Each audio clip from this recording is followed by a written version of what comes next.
Selamat siang, pagi atau sore.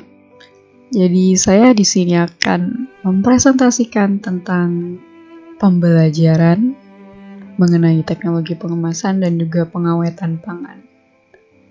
Ini sifatnya belajar online. Jadi mahasiswa diharapkan untuk mempelajari setiap materi yang saya sampaikan secara streaming seperti ini. Tapi streamingnya terrecord ya, atau terekam. Nah, ini merupakan materi di pekan 1. Nama saya Rahmi Azhara. Dan pekan 1 itu bicarakan tentang pendahuluan berupa apa itu teknologi pengemasan dan juga pengawetan pangan. Baik, ini pendahuluannya. Kenapa kok kita mempelajari tentang teknologi pengemasan dan juga pengawetan? Kita mulai dari pentingnya pengemasan. Pernah menyadari tidak suatu produk makanan atau produk apapun itu harus aman hingga ke konsumen. Konsumen itu pasti banyak maunya. Pertama, kalau saya mau produk makanan yang saya terima dari produsen ini atau dari pabrik ini masih bagus pembungkusnya, masih bagus isi dalamnya. Karena itu merupakan nilai dari suatu produk enak dilihat dan juga bisa maksimal saat dikonsumsi, yaitu memuaskan. Contoh yang lebih umum yaitu makanan ringan berupa ciki. Ya, ciki itu seperti jagung, misalnya kan jagung ditumbuk lalu dibentuk menjadi seperti jari, itu nanti dikasih flavoring atau perisa, lalu dikemas dengan menggunakan plastik aluminium. Lalu ada gas di dalamnya. Kalau saya terima, saya maunya seperti itu. Saya tidak mau ada gas yang keluar, lalu isi di dalamnya hancur. Saya nggak mau seperti itu. Kenapa? Karena saya ingin yang dapat saya nikmati sesuai dengan bentuk yang diproduksi oleh produsen. Itu nilai yang saya beli. Nah, terus pentingnya pengemasan apa? Sebagai indikasi kalau yang kita ambil itu adalah produk yang kita kenal. Apa yang kita kenal maksudnya? Saya ambil di pasar makanan yang saya beli atau pangan yang saya beli yang terbungkus dengan daun misalnya. Kira-kira itu identik dengan apa di suatu kota di Indonesia? Saya pasti mikir, kebiasaan kalau misalnya daunnya seperti ini berarti itu tempe. Nah, tapi kalau di luar negeri yang seperti itu bukan tempe. Nah, itu namanya identitas. Disesuaikan dengan keadaan atau faktor di lingkungannya. Kita lihat sejarah pengemasan. Apa sih dibalik pengemasan itu? Jadi dahulu kala intinya ya, ada seseorang yang mencari daging atau mencari makanan dengan berburu di hutan. Ya, ini memang budaya barat dulu ya. Atau mungkin ini juga terjadi di Indonesia, tapi kita tidak menuliskannya. Lalu saat mencari hewan tersebut dan dibunuh setelah dijadikan karkas, mereka bingung bagaimana cara menutupin hewan tersebut. Ya, jadi akhirnya daun-daun yang didapati di sekitar daerah berburu diambil oleh pemburu tersebut untuk membungkus hasil dari sembelihan buruan tersebut. Kenapa? Karena mereka berpikir dengan menutup daging tersebut maka akan mudah untuk dibawa. Yang paling pertama. Dan yang kedua, agar tidak terkontaminasi dari hal-hal yang tidak pernah terpikirkan. Lalat contohnya. Lalat itu sangat mudah menghinggap di makanan yang banyak sekali proteinnya, ya, atau banyak gula. Pemburu tersebut ketemu dengan hewan lain yang juga ingin memakan daging tersebut saat dibawa. Nah, supaya aman, ditutuplah dengan daun agar tidak keciuman baunya. dan juga tidak didatangi oleh kontaminasi dari hewan-hewan lain yang suka dengan daging tersebut atau darah daging tersebut. Tapi kita lihat sendiri ya, pengemasan seperti itu tidak terlalu maksimal karena dia bersifat alami ya. Mungkin belum dapat memperpanjang umur simpan pangan hingga sampai 1 bulan atau 2 bulan. Nah, itu yang harus diperhatikan. Lalu sejarah kedua akhirnya terjadi saat Napoleon mengadakan perjalanan dengan para tentara. Ya, mereka tentunya sangat membutuhkan makanan yang tahan hingga lama saat disimpan. Lalu di sini muncullah konsep, siapa yang bisa membuat suatu teknik pengawetan atau pengawet alami maupun bukan, yang penting teknik tersebut dapat mempertahankan makanan yang akan Napoleon dan juga tentara-tentaranya bawa saat jalan mengelilingi dunia. Maka Napoleon akan memberikan uang sebesar 12.000 francs. Itu terjadi di tahun 1810. Dan yang memenangkan itu adalah seorang Prancis yang bernama Nicolas Appert. Lewat cara apa sih? Yaitu lewat proses pengalengan. Nah, kaleng.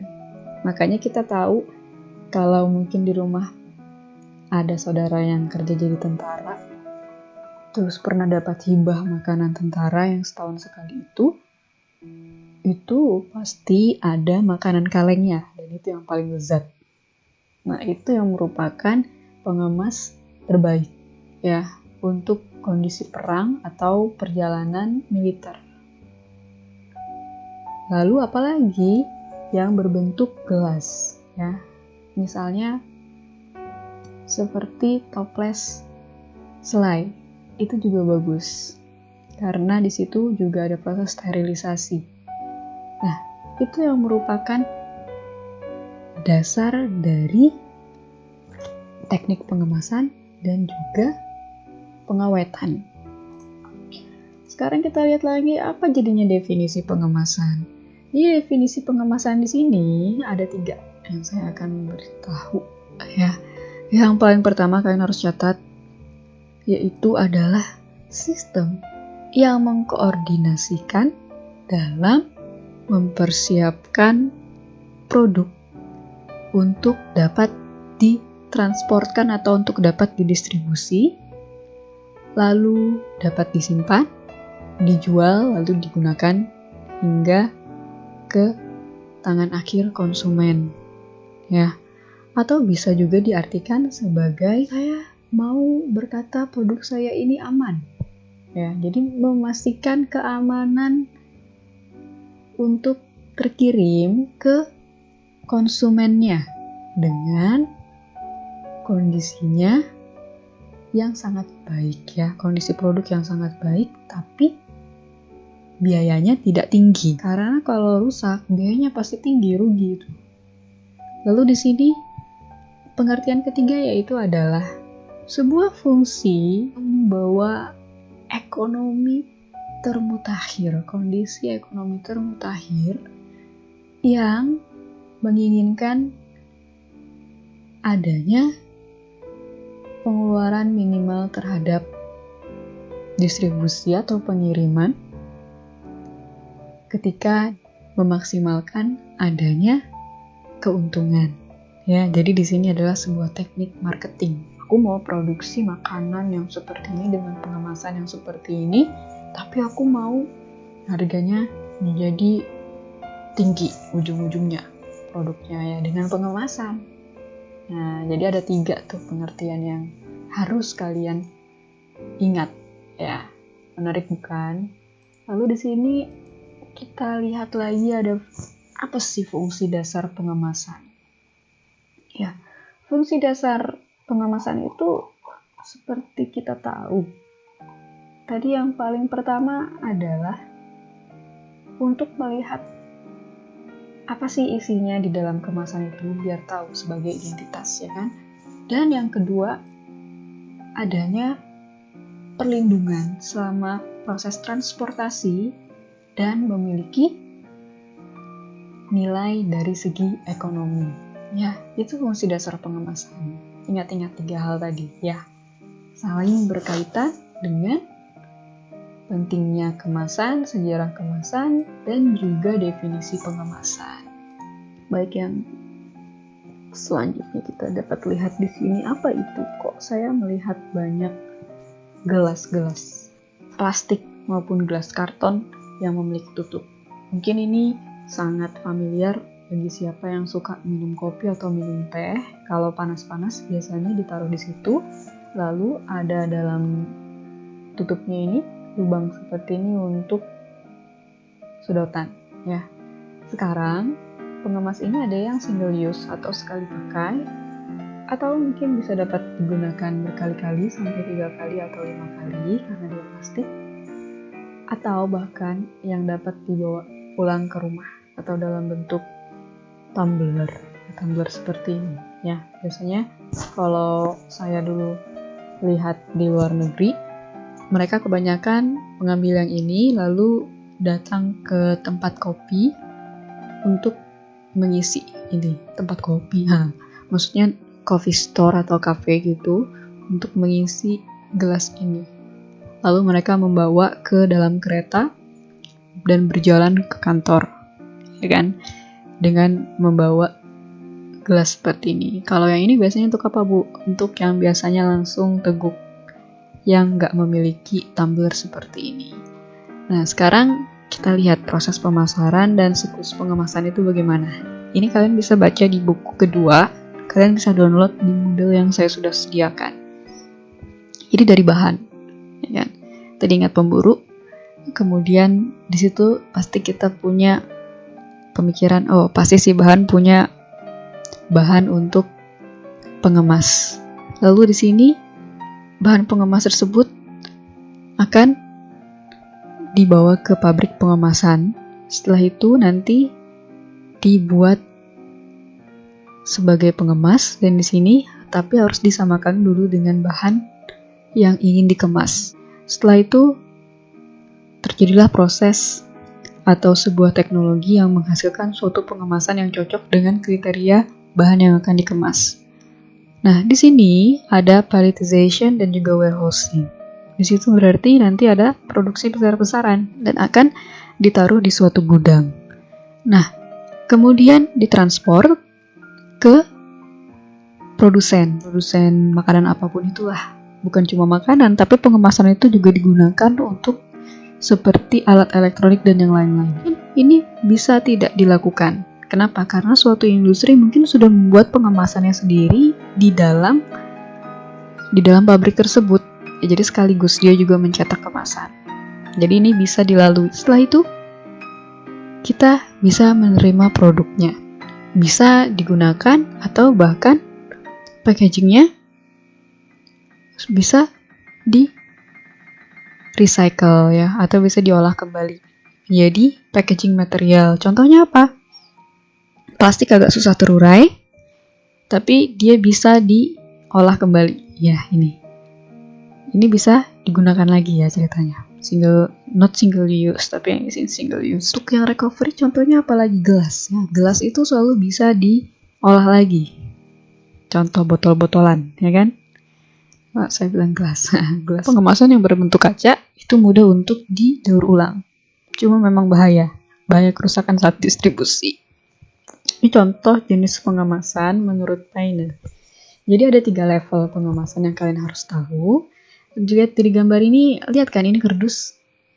Di dalam kardus kira-kira ada apa lagi? Apakah langsung bahan atau langsung produk atau ada pengemas yang lain? Nah, makanya ada 3 level, yaitu ada level primary yang mana biasanya bersentuhan langsung dengan produk.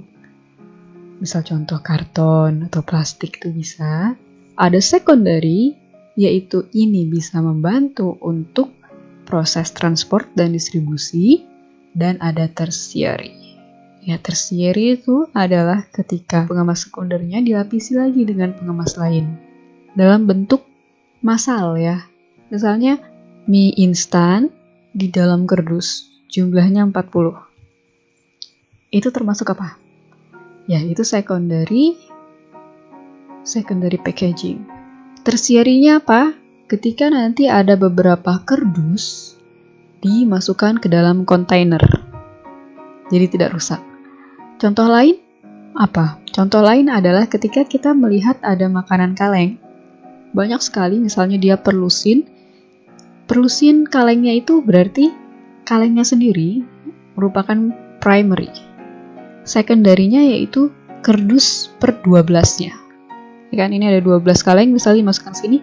Terus tersierinya yaitu adalah ketika di bawahnya itu ada pengemas khusus untuk menahan adanya benturan, dan di sini isinya bisa sampai banyak tumpukan dari secondary packaging yang berisi primary packaging, lalu didistribusikan. Jadi ini levelnya ya. Yang ke kiri level 1, level 2, level 3. Terus bagaimana kita mengemas pengemasan atau kita membuat pengemasan dan itu sukses? Bagaimana caranya kira-kira? Ini saya display ada pengemas kopi dari Aceh, kopi Gayo. Namanya Uli Kareng. Menarik ya? Karena di sini kita bisa lihat adanya nama dari si kopi, terus itu bisa lihat dari mana si kopi itu berasal, ada logo juga di sini atau label. Dia juga bilang ada organic coffee. Jadi identitas produk itu ada, dan di sini udah ditempel harga 50.000, bersifat fleksibel. Kenapa? Karena bisa dilepas, kalau saya mau jual lagi saya bisa taruh harga yang baru. Dan lihat ini ada zippernya, zipper khusus. Mungkin di sini juga ada bolong di tengah, tapi kita tidak lihat. Untuk apa? Untuk mencium aroma kopi tersebut. Kita sekarang lihat apa sih? Nah, dari sini aja kita sudah lihat pengemasannya kokoh ya. Berarti dia dapat melindungi produk. Kenapa bisa melindungi produk? Karena itu harus lihat dulu komposisi bahannya apa. Kalau kopi, ya cocoknya pengemasannya seperti ini. Atau bahkan plastik yang biasa aja juga boleh. Tapi kan beda, tidak terlalu premium kan. Terus yang kedua, aman dari distribusi bahaya. Jelas, kalau sudah seperti ini, mungkin dia sudah aman dari distribusi kontaminasi yang dapat merubah sifat dari kopi tersebut, bubuk kopinya. Tidak terlihat oleh tikus-tikus. Nah, terus di sini lihat lagi, desainnya bagus dan dapat dipasarkan di supermarket. Ternyata saya lihat kopi ini ada di supermarket. Desainnya juga bagus, makanya dia sukses dan memiliki harga jual 50.000. Lalu lihat lagi apa lagi sih? Memenuhi syarat pemasaran. Tadi saya sudah membahas adanya label dan juga nama dan juga keterangan. Ini apa sih di dalamnya? Tadi kan udah dibilang ada kopi. Nah sekarang ini contoh lainnya yaitu ada permen dari buah-buahan. Ya, permen yang dapat dikunyah atau soft candy. Nah, pengemasnya ternyata seperti ini, dapat terlihat, dan yang di luarnya seperti ini. Ada identitas, ada logo untuk pengemas dan yang lain-lain. Itu merupakan syarat dapat diterima oleh marketing place-nya yang memiliki syarat tertentu dan juga regulasi di dalam suatu negara. Makanan ini kalau misalnya mau dijual, pengemasnya harus seperti ini. Lalu ada tulisan suitable for service at store. Artinya adalah cocok ketika kita mengambil produk tersebut di supermarket, enak ditaruh di tangan atau ditaruh di keranjang kita. Bahkan kita bisa juga mengambil seperti ini, tidak merepotkan pelanggan saat membeli atau purchasing produk tersebut. Lalu ujung-ujungnya diterima pasar, itu udah pasti. Kenapa kok diterima pasar? Karena dari adanya produk yang baik tersebut kemasannya, maka menjamin kualitas isinya. Kalau kualitas isinya juga bagus, konsumen jadi mau terus. Akhirnya nanti di pasar ada terus produknya. Begitu. Lalu apa lagi? Ujung-ujungnya jadi menekan biaya produksi. Sudah pasti. Ingat, definisi pengemasan itu kan ada 3. Yang terakhir adalah konsep ekonomi yang nyentrik. Yaitu kalau bisa prosesnya menghasilkan produk yang bernilai tinggi, tapi nilai produksinya rendah. Lewat pengemasan itu bisa dilakukan karena di sini ada prinsip marketing. Coba lihat iklan-iklan di TV, di sosial media lainnya, itu biasanya kalau mau mempromosikan suatu produk, dia akan memperlihatkan kemasannya. Nah, itu akan menekan biaya produksi. Caranya gimana? Tadi saya sudah ulas. Pastikan sifat bahan produk yang akan dikemas. Ini namanya ada pengujian produk. Ada beberapa pertanyaan seperti bagaimana sih bentuknya? Dia terbuat dari apa? Misalnya dia terbuat dari gas atau apa? Emangnya ada makanan terbuat dari gas? Ada. Jadi ada suatu teknologi zaman sekarang kalau mau buat es krim 5 menit udah bisa jadi dengan memberikan yang bersifat food grade atau dapat dikonsumsi atau membantu pangan tersebut dapat dikonsumsi oleh manusia tanpa ada kerusakan lain yang membahayakan konsumen. Terus apakah dia berbentuk liquid atau cairan? Contohnya apa? Sirup. Apakah dia juga berbentuk seperti pasta? Pasta itu viskositasnya lebih kental. Contohnya apa? Santan berbentuk odol. Itu ada. Ini semua harus disesuaikan. Kalau sifat bahannya seperti itu, berarti nanti kemasannya seperti ini, disesuaikan lagi bahan kemasannya. Ada juga tentang bagaimana yang kedua, setelah kita memikirkan sifat fisiknya, kita lihat juga bagaimana sifat hal yang dibawa oleh bahan pengemas itu. Apakah dia dapat mudah menimbulkan adanya karat? Contohnya apa? Ada di situ seperti bubuk untuk makanan dan dia dapat mengakibatkan efek korosif terhadap pengemasnya. Karena pengemasnya di sini memiliki bahan atau komposisi dari aluminium. Nah, misalnya nih. Lalu ada juga dapat mengeluarkan racun kalau misalnya digabung dengan sifat dari bahan kemasan. Bisa juga dia bisa keluar baunya, gas tersebut bersifat volatil. Kalau aromanya keluar dari kemasan pas mau dikonsumsi oleh konsumen, wah, hilang aspek sensorisnya. Sensoris itu berarti hal yang dapat kita nilai dengan indera, ya, pengecap ataupun indera penciuman dan juga indera penglihatan. Lalu bagaimana dengan sifat yang lain seperti perishable-nya? Perishable artinya mudah busuk, buah-buahan misalnya. Begini, kalian pasti bisa tahu, translate satu-satu, kalau tidak paham, ini nanti keluar satu ujian. How can it be damaged? Kira-kira bahan tersebut bagaimana dia rusaknya? Apakah karena saat benturan, getaran, abrasi, atau hantaman yang lebih keras? Atau bahkan saat temperaturnya berubah? Mungkin juga karena ada kelembaban dan juga RH yang berubah. RH ini pasti nanti berkaitan dengan kadar air di udara atau moisture. Kira-kira bisa berubah ada dengan oksigen? Contohnya apa? Kerupuk. Kerupuk itu simple, harganya murah, pengemasnya hanya plastik.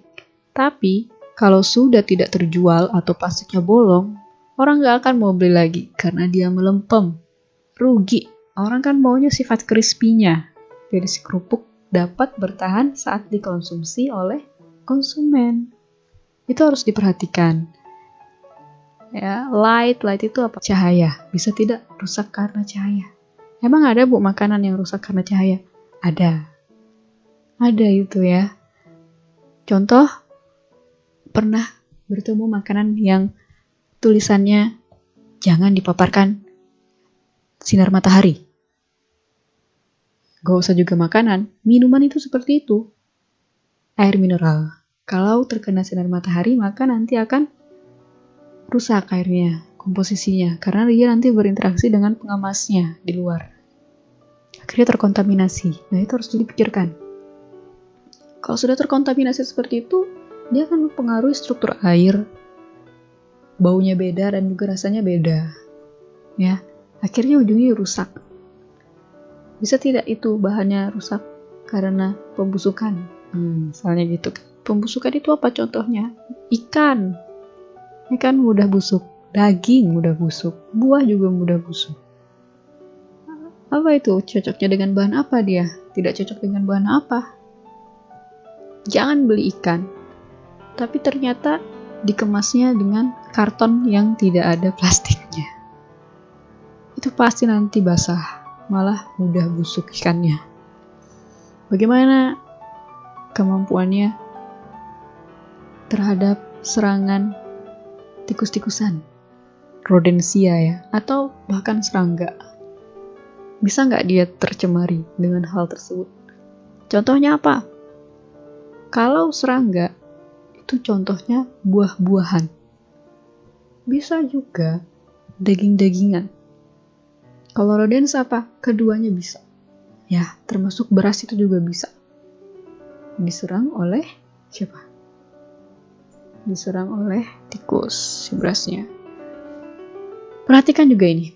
Faktor kelemahannya bagaimana, keamanannya, dan juga titik kritis atau titik krusial. Bagaimana?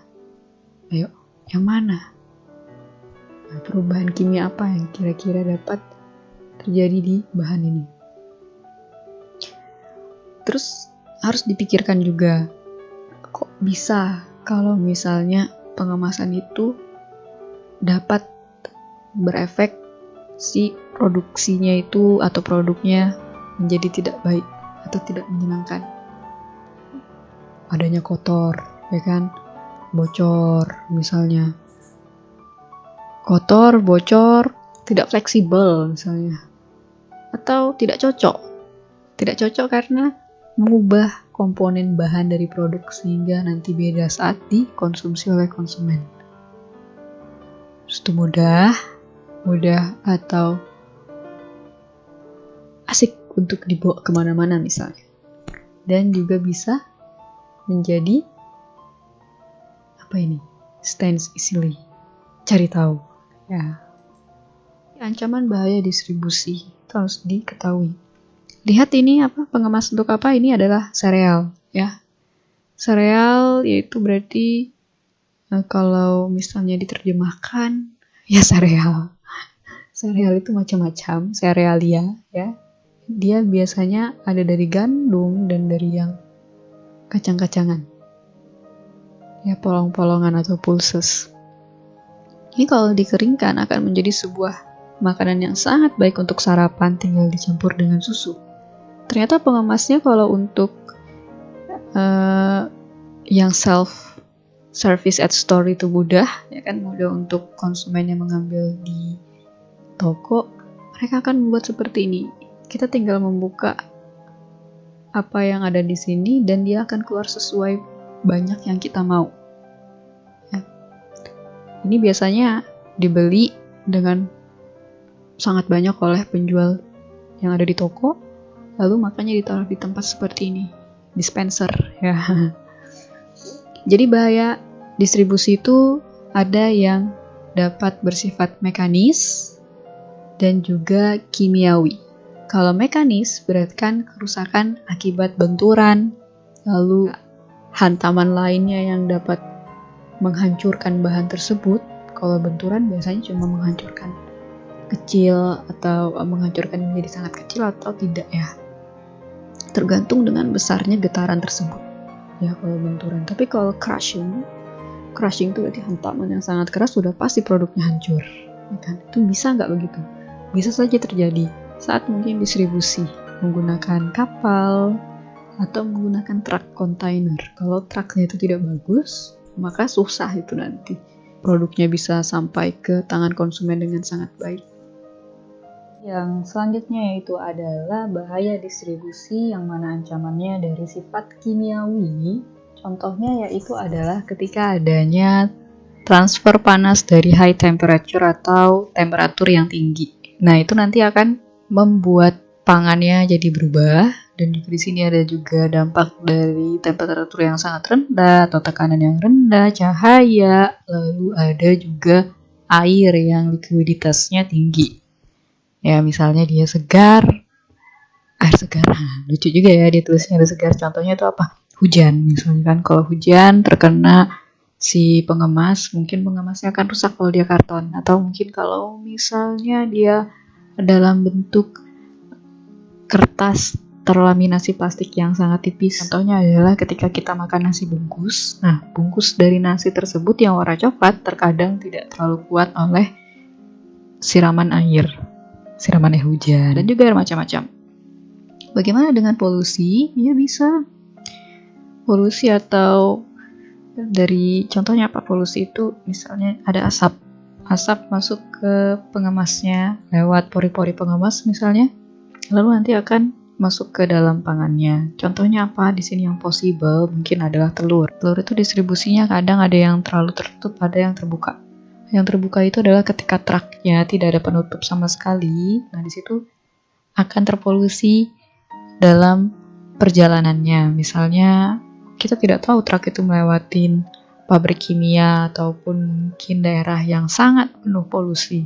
Ya, secara tidak langsung telur tersebut akan terkontaminasi. Tapi kan di sini kita lihat telur yang punya cangkang itu mungkin cangkangnya kuat. Nah, di situ ada juga debu-debuan dan juga apa ini, water vapor, udara di dalam air.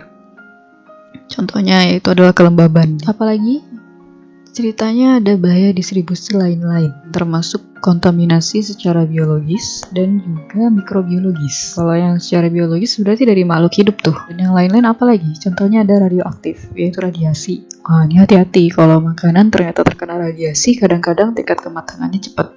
Akhirnya cepat busuk. Contohnya apa? Radiasi yang terjadi dulu pernah ada pengujian tomat yang didekatkan di dekat 2 handphone dan tomat itu menjadi cepat matang.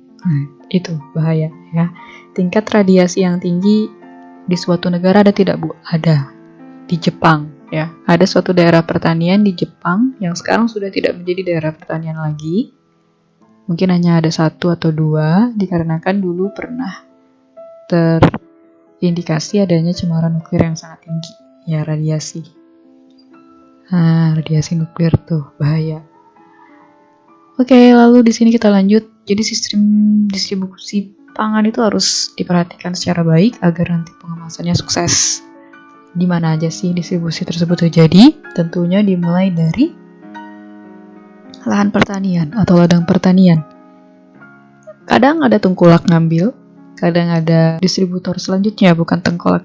Tengkulak udah pasti ada, tapi ada juga yang lain seperti koperasi misalnya, mengambil, lalu bisa juga dari petani langsung ke konsumen, atau langsung ke retailer, atau bisa juga ke gudang. Biasanya banyak nih perantaranya, baru nanti ke konsumen. Ini harus diperhatikan, pengemasan itu dibutuhkan, paling tidak bisa melewati proses-proses di sini. Yang utama, yang kedua, lalu gudang, lalu ke retailer, lalu ke konsumen. Gudang itu sangat penting karena di situ banyak sekali serangan dari rodensia.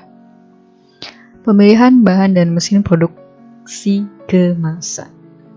Mungkin ini teman-teman bisa lihat ada bebas dari plastik, dapat terkompos, dan juga dapat didaur ulang kembali, dan ini biodegradable.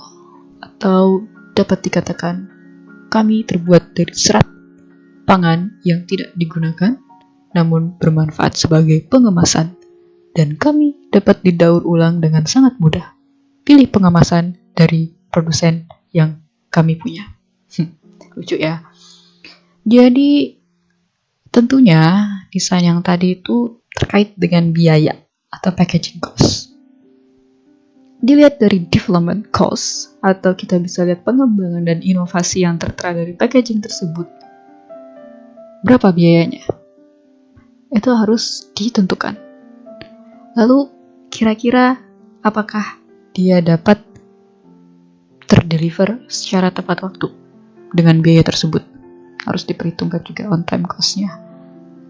Dan kita juga bisa lihat harganya itu bagaimana untuk primary, secondary, dan juga tertiary packaging.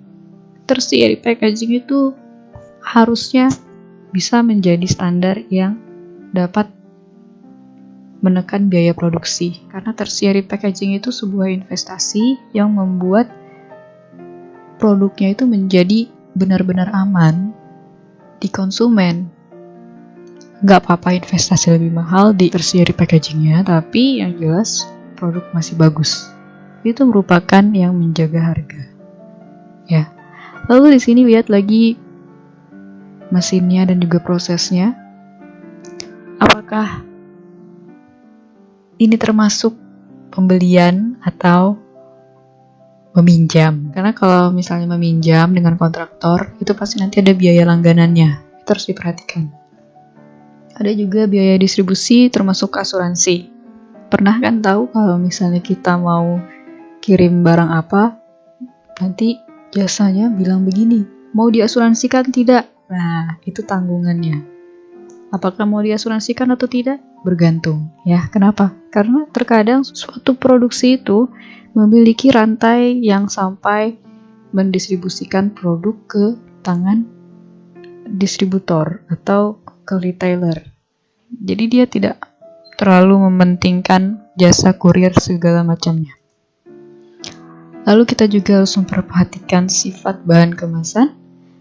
Bahan kemasan itu banyak sekali, ya. Ada kayu, metal, gelas-gelasan atau kaca-kaca, ada kertas, plastik, dan juga thermoforming.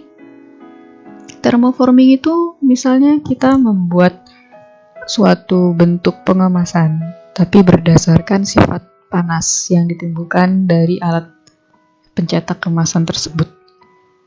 Ada juga yang blow molding dan juga flexible packaging. Nah, di sini ada beberapa kelebihan dan juga kekurangannya. Sepertinya yang flexible packaging itu lebih banyak keunggulannya daripada kekurangannya, ya. Begitu pula dengan blow molding. Tapi kita harus lihat lagi bagaimana kondisi dari produk tersebut. Itu contoh di sini yang paling mungkin susah untuk dipahami, tetapi banyak terjadi di keseharian kita, yaitu adalah plastik. Ini sebetulnya plastik itu bukan pengemas yang bagus karena sangat susah sekali untuk terurai, tapi kita selalu melihat plastik di mana-mana, termasuk saat mengkonsumsi kopi. Minum kopi di suatu tempat, ujung-ujungnya dapat tempat plastik. Untuk menadah kopi atau teh, segala macamnya, minuman yang lain kebanyakan plastik. Jadi, kenapa sih mereka memilih plastik? Karena plastik itu varietas bentuknya dapat dibuat beraneka ragam dan juga semenarik mungkin, dan dapat menaruh banyak detail di permukaan tersebut. Contoh, kita bisa saja ngecap dengan stiker ke plastik tanpa harus ke percetakan untuk mencetak label nama di plastik tersebut. Malah tambah mahal bagi beberapa produsen yang baru berdiri startupnya. Lalu di sini juga sudah dapat dikatakan impress atau kekaguman terhadap kualitas bahannya itu bahan yang maksudnya yang digunakan di dalamnya ternyata tahan lama, tidak menimbulkan banyak kerusakan. Contohnya aja kalau minum teh dari Thailand contohnya, atau bubble segala macam itu masih bagus dan plastiknya bisa digunakan lagi. Untuk apa? Misalnya mau nanam-nanam, menyemai, lindungin buah yang masih kecil jadi besar nanti tidak dimakan oleh rodensia, atau mungkin bisa dipakai lagi untuk minum selanjutnya. Nah, di sini kita bisa lihat lagi kekurangannya apa? Kekurangannya yaitu kita kurang paham tentang toleransi yang disediakan oleh pengemas plastik ini. Karena fungsinya itu bisa bermacam-macam, ada yang sebagai wadah makanan, wadah minuman, dan yang lain-lain. Jadi tidak terlalu spesifik penggunaannya. Itu yang kurang bagus, karena barrier dari packagingnya itu bisa kurang spesifik sifatnya terhadap bahan makanan. Misalnya dia rusak, malah mengkontaminasi makanan. Contoh, minuman air mineral tadi yang saya sudah pernah bahas. Kalau si plastik kena cahaya, komponen mikro-mikro dari plastik tersebut kena air. Akhirnya struktur air berubah, malah menimbulkan bau dan toksik. Ya, dan juga di sini sangat memerlukan itu peralatan ya. Peralatan yang dapat menghancurkan komponen-komponen plastik tersebut. Nah, lanjut di sini bentuk kemasan. Nah, bentuk kemasan materialnya apa? Bahannya ada paperboard, metal, plastik, glass, wood. Di sini bentuknya bisa tidak? Kalau paperboard dijadikan box bisa. Kalau silang itu bisa artinya. Oke. Kalau strip itu belum pernah dilakukan. Plastik bisa jadi drum tidak? Bisa. Flexible packaging bagaimana? Flexible packaging ternyata hampir semua bisa. Kecuali kalau misalnya pakai metal mau jadi amplop nggak bisa. Ini contoh ada rectangular kemasan atau packaging untuk madu yang tapi ada tempatnya, itu sangat populer ya kalau di sana. Karena kita bisa masukkan ke dalam teh atau bisa kita makan sebagai cemilan. Nah, lihat ini. Bentuknya adalah segi 6 hektagonal. Dia mengikuti sifat lubang-lubang dari rumah lebah ini yang memproduksi si madu. Jadi di sini identitasnya juga ada, karakternya ada, dan diketahui kalau ini menggunakan paperboard boxes masuknya. Ini trendy nih, keren ya kan? Tapi trendinya yang gimana? Karena saya sudah bilang, oh ternyata identitasnya ada, trendy nih. Terus itu ngeliat lagi warnanya, wow bagus, menarik konsumen. Labelnya bagaimana? Terus dia bilang 100% banget ini hasil produksi dari si lebah, padahal hasil produksi dari si manusia juga. Itu trendy, ya, kece. Klasifikasi pengolahan pangan. Nah, di sini ada level-levelnya. Semakin ke bawah, maka akan semakin mengubah sifat bahan pangan tersebut dan memerlukan pengemas yang sangat detail. Preservation, yaitu pengawetan. Level satunya ini di sebelah kiri ya, preservation dan juga transformation. Dan juga ada subgrupnya apa saja. Rantai pohonnya dari preservation ada yang pendek, pengawetan pendek, dan juga pengawetan jangka panjang. Prosedurnya bagaimana? Itu ada di level 3, prosedur utamanya. Yang short term refrigeration atau terbagi-bagi, ada yang tidak direfrigerasi, ada yang refrigerasi. Contohnya apa? Sayur-sayuran dan juga buah-buahan. Kadang ada yang kita lihat ada di dalam kulkas, ada yang bisa ditaruh di dalam tray-tray di supermarket. Itu namanya short term preservation. Ada juga kalau suka sayur, misalnya jual sayur dulu di Jawa, saya suka lihat sayur datang malam-malam jam 12 ya, atau jam 3 subuh karena didistribusi sore-sore oleh petani yang ada di Jawa. Dan kemudian suhu dingin tersebut yang membuat produk lebih tahan lama di tangan konsumen nantinya. Lagi ada long term preservation, yaitu freezing. Ini lihat, ini buah kemudian dibekukan menjadi es potong buah. Nah, ini sudah termasuk yang long term. Pengemasnya tapi bisa masih lebih mudah. Dia merubah sifat produk tidak? Tentunya merubah, karena dari bentuknya cair menjadi padat, sehingga pengemasnya itu khusus dan juga penanganan juga khusus. Terus sterilization, di kaleng-kalengan contohnya. Dehidrasi sini pengeringan. Sayur kering, buah kering itu sangat banyak. Biasanya ditemukan di Bogor atau di Malang. Ini lebih panjang, lebih kompleks nanti pengemasnya. Habis itu transformasi di sini berarti si bahan pangannya itu berubah bentuknya. Bagaimana caranya? Dengan cara membagi-bagi atau fraksinasi, dipisahkan secara mekanis. Contohnya tadi pembuatan ciki, itu merupakan bagian dari fraksinasi, kombinasi, dan juga chemical transformation. Fraksinasinya apa? Memisahkan si jagung dari kulit jagung. Kemudian ada juga setelah itu dikombinasikan dengan bahan-bahan lain saat dimasak atau saat diproduksi. Misalnya perasa atau apapun itu untuk membuat tekstur. Dan chemical transformation-nya adalah saat digoreng. Itu pasti digoreng. Setelah itu setelah masuk di penggorengan, nanti masuk ke dalam sistem pengemasan yang akan menekan pertumbuhan mikrobia. Pengemasnya harus trendy, yang dapat memperpanjang umur simpan dan juga dapat menarik konsumen. Detailnya apa? Harus disebutkan detailnya. Kenapa kok dia dapat menarik konsumen? Mungkin karena warnanya.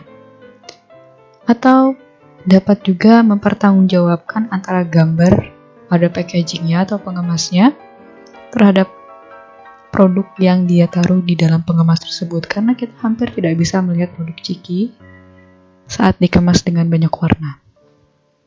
Dan microbial action-nya, panganan tersebut tidak dapat terkontaminasi oleh pencemaran mikrobiologis. Ya. Baik, ini contohnya.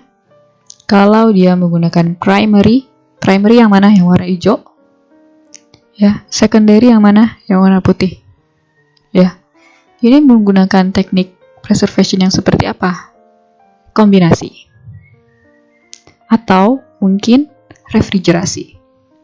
Kombinasi kalau berada di pasar lokal, karena mungkin malamnya ditaruh di keadaan atau chilling room, keadaannya dingin, lalu di marketnya dia sudah bisa menyesuaikan dengan suhu yang tidak terlalu panas, atau mungkin kalau di supermarket kita selalu lihat ini di dalam kulkas. Ya, berarti refrigerasi. Dan bagaimana dengan sterilization? Sterilization itu adalah yang ini. Saus tomat, ya, atau juga bisa di sini selai-selayan. Bagaimana dengan dehidrasi? Dehidrasi tadi saya sudah jelaskan seperti buah kering dan juga sayur kering, dan termasuk juga di dalamnya adalah ketika stroberi dikeringkan bisa tidak susah, tapi bisa, possible ya. Dan bagaimana dengan transformation? Contohnya adalah kue ini brownies. Oke, habis. Tadi kalian sudah mempelajari banyak hal yang akan mengantarkan kita ke kuliah selanjutnya, yaitu pembusukan dan kerusakan pangan. Baik, silakan disimak ulang tentang review yang telah kita ketahui hari ini, yaitu adalah hari ini teman-teman sudah mempelajari tentang apa itu kemasan, pentingnya apa, dan juga sejarahnya bagaimana. Fungsi utamanya apa? Lalu di sini juga pernah dijelaskan bagaimana sih proses pemasaran dan juga siklus pengemasan. Kok bisa sampai ke tangan konsumen? Lalu di sini ada level pengemasan yang telah diketahui juga, karena level pengemasan tersebut akan terkait dengan jenis-jenisnya nanti. Lalu bagaimana mendesain kemasan dengan secara sukses? Kriterianya apa? Kita sudah sempat bahas, dan juga bagaimana caranya, yaitu cara memastikan sifat bahan dengan pertanyaan seperti ini lalu dijawab, yaitu pengujian pada bahan yang akan dikemas. Lalu ada bahaya ancaman distribusi, kira-kira rusak karena mekanis, kimiawi, atau ancaman lainnya, yaitu berupa makhluk hidup maupun hal-hal yang di luar kepala kita ya, seperti radiasi. Nah, terus lihat lagi di sini ada sistem distribusi pangan, dan ini yang memerlukan sebetulnya pengemasan. Lalu ada pemilihan bahan, ada mesin produksi kemasan, selalu terkait dengan biaya, ada sifat bahan kemasan yang juga dapat menentukan isi bahan bisa sampai sama dan sesuai dengan harapan dari konsumen. Ada bentuk kemasan trendy, kemasan kece tapi ada maknanya 1000 bahasa. Ini yang akan menjadi tugas ya. Silahkan kerjakan tugas dengan mengambil contoh yang belum saya utarakan tapi masih terkait. Dijelaskan kenapa, dan minimal 2 paragraf. Satu mahasiswa harus mengkomentari komentar yang diberikan oleh temannya. Ya, satu mahasiswa juga. Jadi 1 one by one. Ya. Baik, terima kasih. Selamat sore.